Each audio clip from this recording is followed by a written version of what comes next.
Assalamualaikum warahmatullahi wabarakatuh. Alhamdulillahirrabbilalamin. Wabihi nasta'in wala umuri dunya waddin wa ala alihi wa sahbihi rasulillahi ajma'in. Amma ba'du. Segala puji kita hantarkan kepada Allah subhanahu wa ta'ala. Berkat rahmat dan hidayahnya kita masih bertemu pada pertemuan kali ini. Salawat dan salam tidak lupa pula kita hanturkan kepada junjungan alam, yakni Nabi besar kita Muhammad sallallahu alaihi wasallam. Biqauli Allahumma sholli ala sayyidina Muhammad wa ala ali sayyidina Muhammad. Karena dengan banyak bersalawat semoga kita mendapat syafaat di amal akhir nanti. Baiklah anak-anak sekalian, alhamdulillah hari ini kita bisa bertemu lagi pada pembelajaran prakarya dan kewirausahaan di kelas 12 pada pertemuan ke-7 ya. Nah, pada pertemuan kali ini kita lanjut kepada subbab selanjutnya. Kemarin kita sudah membahas tentang perencanaan, sekarang kita membahas soal produk, jasa, profesi, dan profesionalisme. Dan juga kemarin kita sudah membahas di poin A ya. Jadi sekarang kita lanjut ke poin B juga. Materi sebelumnya itu kita sudah membahas tentang identifikasi produk jasa. Nah, sekarang kita akan masuk poin 2. Dia tak salah ada 4 poin itu. Nah, kita masuk poin 2 lagi sekarang ya. Poin kedua kita adalah tentang sistem produk usaha jasa.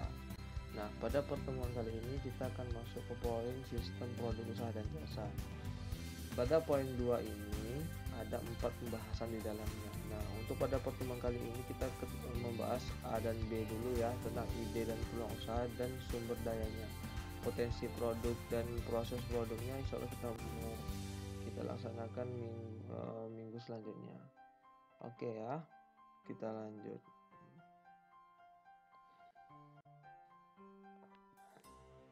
Baik, kita bahas sistem produk jasa. Bagian A-nya ide dan peluang usaha jasa profesi.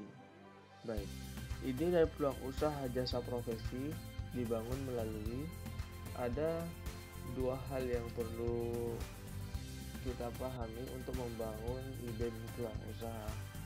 Yang pertama yaitu kreativitas. Nah, seperti di awal-awal dulu pernah saya jelaskan bahwasanya manusia ini makhluk yang kreatif, yang bisa berpikir baik dan buruk, bisa mengembangkan segala macam di dalam pikirannya. Nah, saya rasa ini udah modal awal juga ya. Jadi ide dan peluang usaha ini dibangun melalui satu kreativitas. Artinya kita sudah memiliki satu modal yang besar dalam membangun sebuah usaha. Nah, yang kedua adalah inovasi pelaku usaha. Nah, setelah memiliki kreativitas di dalam pikiran manusia untuk menciptakan sebuah usaha, nah, maka perlu adanya inovasi. Inovasi ini apa? Inovasi ini dapat berupa menyesuaikan dengan perkembangan zaman. Ya, mungkin contoh, dulu seseorang menjual pakaian di toko, membuka ruko, menyewa ruko di suatu daerah. Nah, sekarang dengan adanya perkembangan teknologi, dia berinovasi untuk membuat sebuah namanya toko online.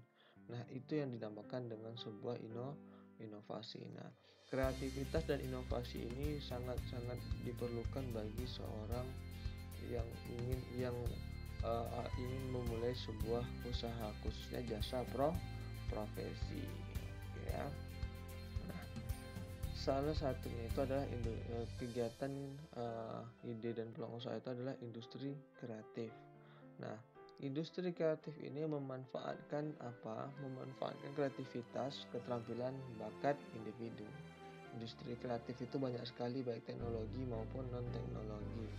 Ya, contoh perfilman itu industri kreatif itu. Ya, terus kerajinan itu juga industri kreatif itu. Ya.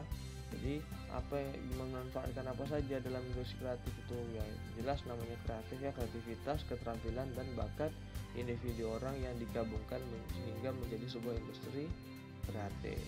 Ya, nanti insya Allah ini akan kita dalami lagi pada selanjutnya.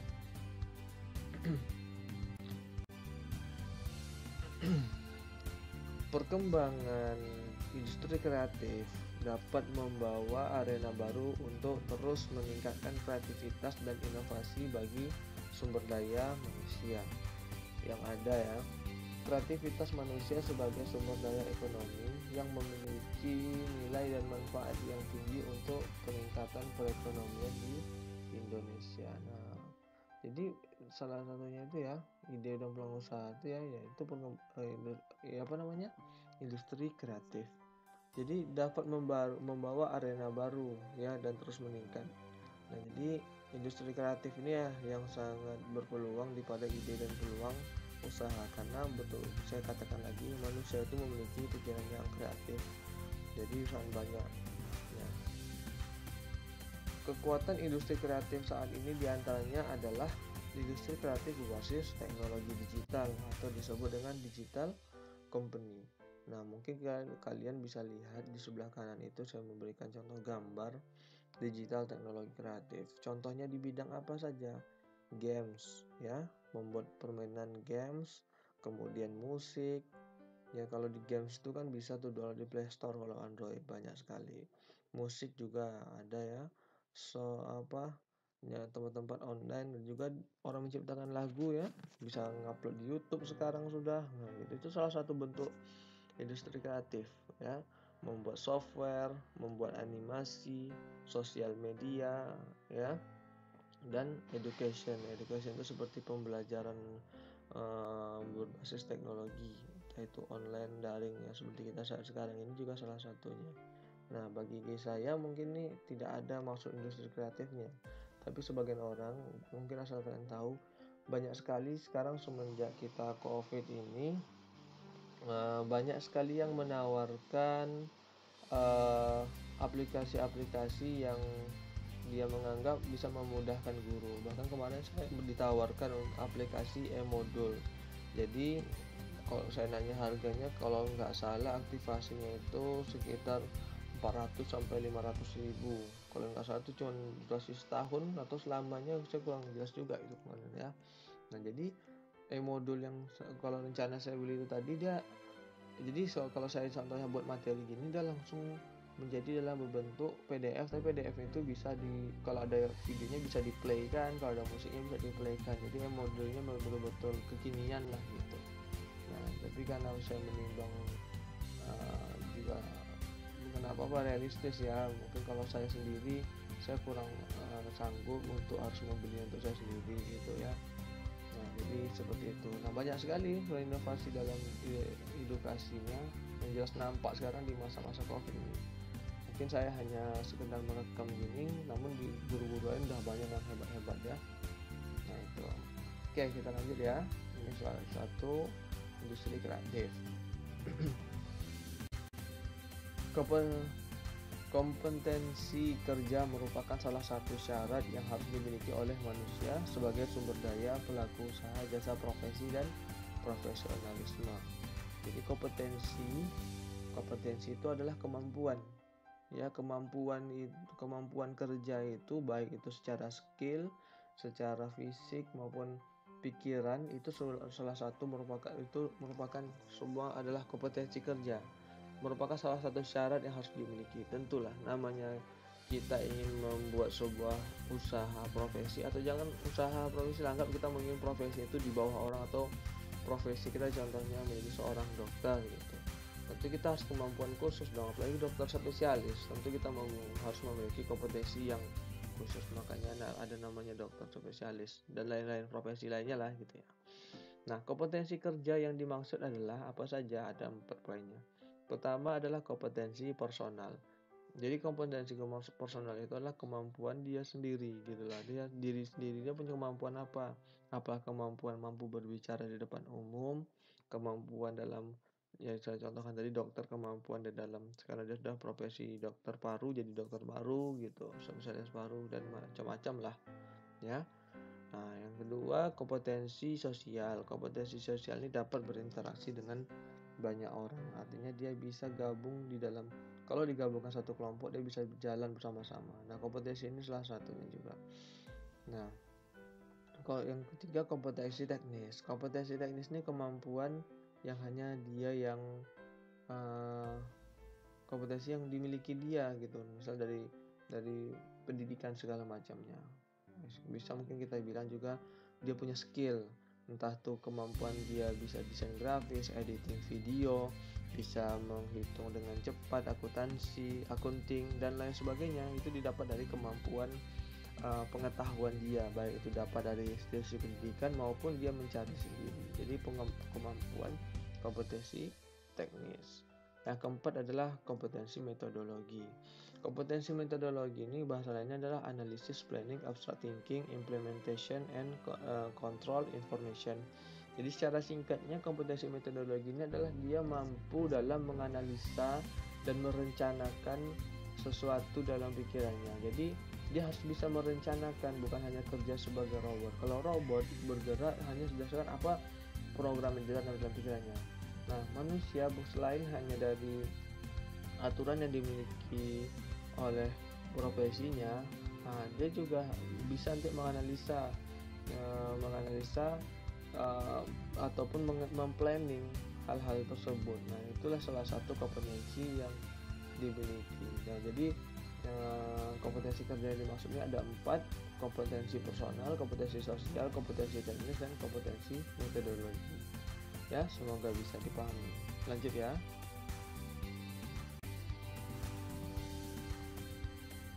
Baik, keterampilan bekerja yang dikembangkan oleh seseorang profesional meliputi yang pertama adalah komunikasi.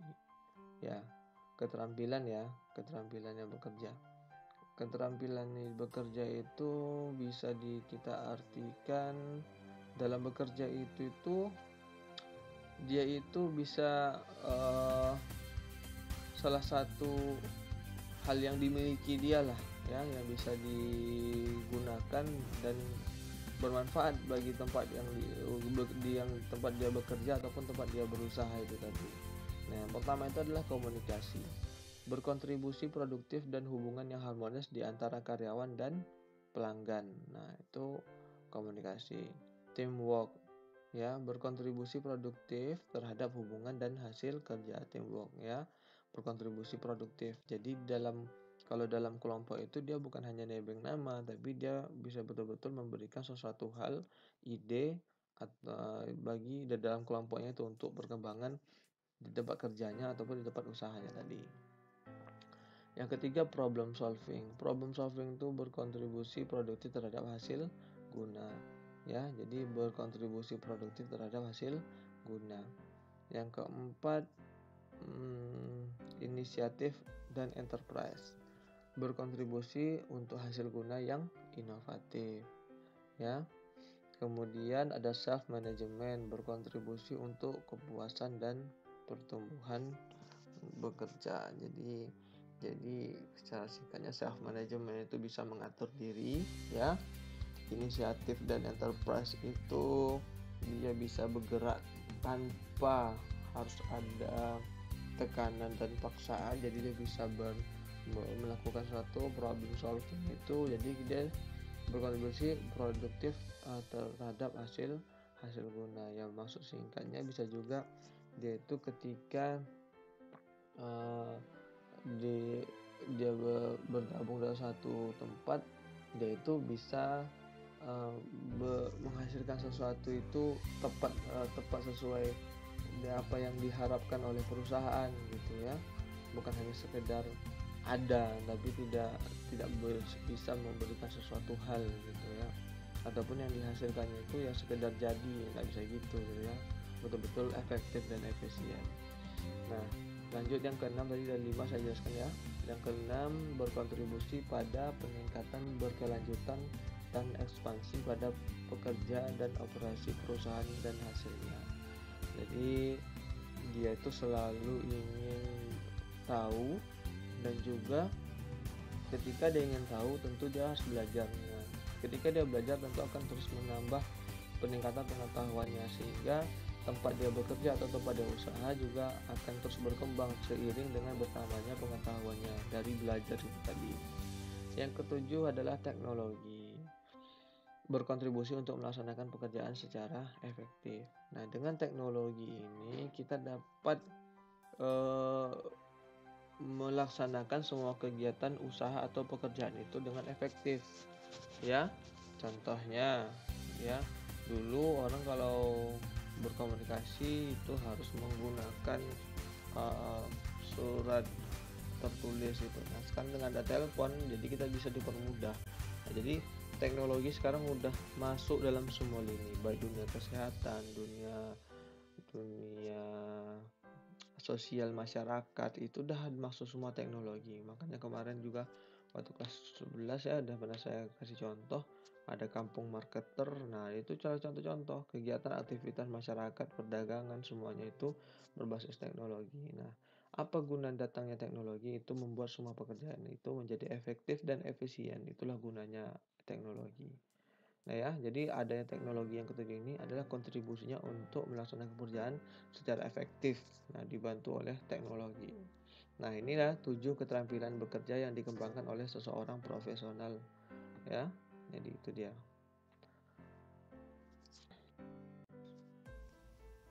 Sumber daya manusia yang dibutuhkan dalam usaha jasa profesi dan memiliki profesionalisme tinggi. Di antaranya saya hanya memberi 3 contoh di sini ya. Nanti kalian harusnya mudah-mudahan bisa berpikir lagi kira-kira apa contoh profesi lain yang membutuhkan profesionalisme yang tinggi. Nah, ya, bidan. Bidan sebagai profesi mendampingi seorang ibu menghadapi persalinan atau kelahiran, sehingga ibu dan bayi lahir dengan selamat. Bidan diperlukan untuk peningkatan kesejahteraan ibu dan janin dalam menjalankan proses reproduksi. Nah, jadi bidan ini juga membutuhkan profesional yang tinggi. Jadi kalau seandainya seorang bidan atau tenaga kesehatan itu tidak menjunjung profesionalisme, hanya materi saja, ini akan berkaitan dengan nyawa ibu dan nyawa si anak. Jadi profesionalismenya harus tinggi, ya, nyawa ataupun kelangsungan kesejahteraan. Itu artinya makanya nanti setiap pemantauan, itulah namanya. Kalau sekarang menggalakkan jangan sampai stunting. Stunting itu kan lambat tumbuh kembang anak. Nah, itu betul-betul dipantau terus. Kalau memang seorang tenaga kesehatan harus menunjung tinggi profesionalismenya dulu daripada dari profesinya tadi. Nah, ya, contoh kedua sesuai dengan buku, tapi kenapa saya nggak ngambil contoh lain? Ini sesuai dengan buku ya. Kenapa saya nggak ngambil contoh lain? Karena saya pikir, baru saya terpikir juga, ini salah satu juga ya yang kita jarang terpikir tapi sangat berpeluang besar begitu loh. Nah, ya, jadi ada profesi aircraft engineer, artinya tuh teknik mekanik pesawat terbang. Nah, jadi perlu kita ketahui transportasi di Indonesia ini betul-betul sangat dibutuhkan. Karena apa? Karena Indonesia kita ini adalah negara maritim, yaitu banyak laut daripada pulau daratannya. Nah, jadi kita tuh terdiri ke pulau-pulau, beberapa pulau, Pulau Sumatera, Kalimantan, Papua, Sulawesi, Pulau Jawa. Nah, jadi tentunya ini akan membutuhkan akses gitu. Bisa saja mungkin dengan kapal ya. Tapi salah satunya yang lebih efektif adalah dengan pesawat terbang. Kenapa? Karena memang menghemat waktu. Nah, artinya dengan kebutuhan yang besar ini, maka dengan keadaan seperti itu, sektor penerbangan sangat membutuhkan tenaga terampil untuk menunjang kegiatan tersebut seperti jasa perawatan pesawat, perbaikan pesawat, jasa kargo, logistik, dan lain-lain, banyak sekali ya. Nah, jadi yang seperti itu sangat-sangat diperlukan ya.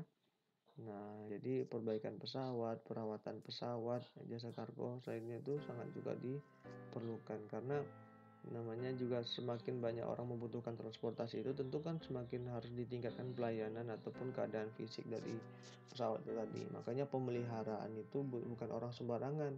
Jasa perawatan itu diambil dari seorang tukang kebun tak akan bisa. Tentu dia harus ikut pelatihan dulu, karena tak semudah itu ya dalam merawat pesawat terbang itu ya. Bayangkan aja lah, besi sebesar itu mau diterbangkan, banyak alat-alat yang harus dilihat gitu, yang dirawat ataupun diperbaiki jika ada rusak.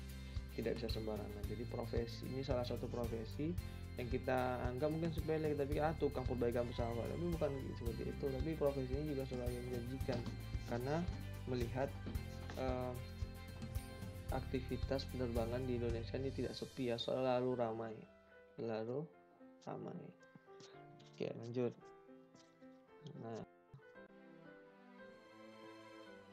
Nah, ini ya contoh lain juga. Kalau di buku dia itu kalau tak salah apa namanya? Auditing. Nah, itulah. Tapi kalau saya lebih enak itu ngambil akuntan karena saya pikir di sini kan kita ada IPA IPS. Saya harap nih saya belum nanya ke kelas lain-lain ya, tapi umumnya pernah saya nanya di kelas IPS yang jadi apa ini. Padahal tak ada saya mendengar ingin jadi akuntan.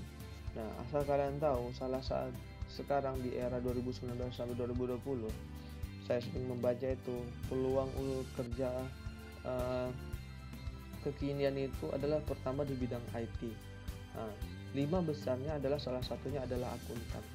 Kenapa si akuntan ini perlu? Akuntan ini kita pahami dulu ya, jasa akuntansi merupakan jasa yang ditawarkan oleh instansi atau akuntan publik seseorangan berupa kegiatan audit umum atas laporan keuangan, pemeriksaan atas pelaporan informasi keuangan performa itu maksudnya ya, performa, pemeriksaan atas laporan keuangan prospektif, review atas laporan keuangan dan lain sebagainya. Nah, kenapa nih saya pikir penting untuk saya kasih tahu ke kalian? Akuntan ini adalah orang yang betul-betul memanage keuangan sebuah perusahaan. Ya, kita pahami gini, menjadi seorang wirausahawan itu tidak mesti kalian harus sekolah, ya, tidak mesti kalian harus kuliah. Bukan berarti tak sekolah berarti langsung tiba-tiba jadi seorang usaha pasti jadi usaha, enggak juga. Lebih bagus lagi, orang tak bersekolah aja bisa jadi wirausaha, apalagi kalian yang bersekolah. Kalau jadi ingin berusaha lebih bagus lagi harusnya gitu, lebih hebat dari orang biasa. Seperti mungkin kita katakan kayak Pak Bob Sadino ya. Pak Bob Sadino itu kan dia ibaratnya sekolah itu. Nah, dia kan jadi salah satu pengusaha besar di Indonesia akhirnya. Nah, jadi beliau saja seperti itu, apalagi kita yang kalian ini bersekolah, harusnya kalian jadi jika kalian ingin jadi seorang wirausahawan, berarti kan hasilnya lebih besar dari Pak Sadino itu. Bukan hanya megang Indonesia, kalian juga bisa memegang pasar-pasar di luar negeri gitu. Nah, untuk membangun usaha yang sebesar itu, tidak bisa kita hanya menggunakan modal kertas yang kita punya di meja kita untuk orang-orang. Ya, ini penjualan saya di Pulau Sumatera 1 miliar, di Pulau Jawa 2 miliar, nih di Singapura nih pengeluaran kita 4 miliar. Nah, nggak bisa seperti itu. Kita butuh yang namanya jasa akuntan atau seorang akuntan. Akuntan inilah yang akan menghitung. Dulu kita sudah belajar juga ya, ada namanya itu titik impas break even point. Nah, itu salah satu pekerjaan dari seorang akunting, itu hanya hal kecilnya saja. Nah, di mana belajar akunting kalau IPS itu belajarnya di ekonomi ya. Nah, itu dasar itu masih. Kalau udah kuliah nanti baru menjurus bagaimana caranya akuntan profesional. Nah, akuntan ini sangat dibutuhkan dalam sebuah jasa usaha atau sebuah perusahaan untuk memanage keuangan, laporan, bagaimana uang masuknya, bagaimana kapan sih ini masih bisa berjalan nggak sih dengan uang segini beberapa tahun ke depan. Nah, bagaimana keuangan pengeluaran gaji dan segala macam. Nah, itu akuntan lah yang akan mengatur semuanya. Nah, ya ini salah satu contohnya ya. Mudah-mudahan kalian termotivasi. Bukan hanya anak IPS, anak IPA pun boleh. Tak ada masalah, siapapun bisa menjadi akuntan. Bukan berarti IPS aku bisa nyanyi aja. Nggak ada, siapa yang mau melarang kalian? Nggak ada. Kalau kalian IPA memang berminat masuk menjadi seorang akuntan, apa salahnya? Nggak ada masalah. Semua sekarang bebas, tergantung pikiran manusia itu sudah demokrasi, artinya bebas kalian untuk memilih apa. Ya, ini dari segi untuk profesi ya, jadi bebas kalian jadi apa. Nah, jadi tergantung mana fashion ataupun kesenangan hati kalian yang bisa kira-kira menguntungkan bagi diri kalian. Nah, gitu ya. Baik, jadi itulah materi kita pada hari ini. Jadi kita baru membahas hanya A dan B. Nah, insya Allah minggu selanjutnya kita bahas C dan D-nya lagi pada materi kedua tadi. Ya, jadi baiklah. Jadi kesimpulannya ini jasa profesi ini jadi banyak sekali ya. Tinggal kita kalau sudah mendapat jasa profesi kita tuh tingkatkan aja profesionalismenya. Baiklah Anda sekalian, terima kasih. Lebih dan kurang saya mohon maaf. Jika apabila tidak paham dengan materi yang saya sampaikan, silakan langsung bertanya. Terima kasih. Wassalamualaikum warahmatullahi wabarakatuh.